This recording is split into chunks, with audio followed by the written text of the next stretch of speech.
Scary thing about Mr. Cruel is that he's still out there today. He was never found or captured. Mr. Cruel was a masked child predator. This happened in 1987 in the suburbs of Melbourne, Australia. Mr. Cruel's attacks were so calculated, he never left a shred of evidence behind. On his first attack, he tied the parents up from their hands and legs, and then cut all the phone lines so nobody could be contacted. And then he did things that I cannot talk about on here. He did those things to children. He did this 4 times from 1987 all the way up until 1991. 4 kids were abducted or assaulted, and nobody could identify him because he was so good at hiding the evidence. He was also so good at hiding his identity, he wore a mask. Because he left no evidence, it was really hard to identify him, obviously, but anytime they would think they found evidence, it was actually Mr. Cruel setting up misinformation so nobody could identify him. He faked an entire phone call during an invasion of a family's home.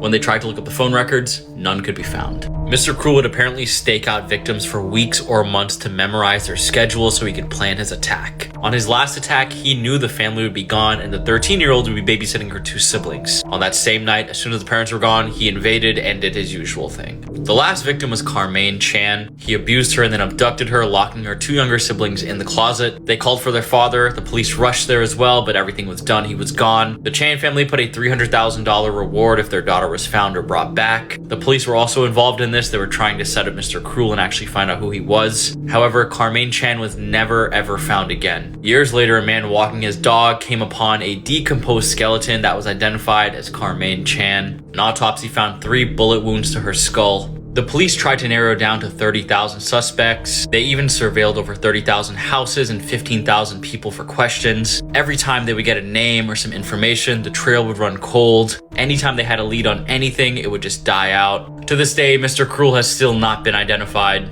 Who knows if he's still out there or if he's passed away by now. Whatever it may be, his crimes and his case are just absolutely terrifying. Let me know what you guys think about Mr. Cruel's case in the comment section below. And as always, these videos are for informational purposes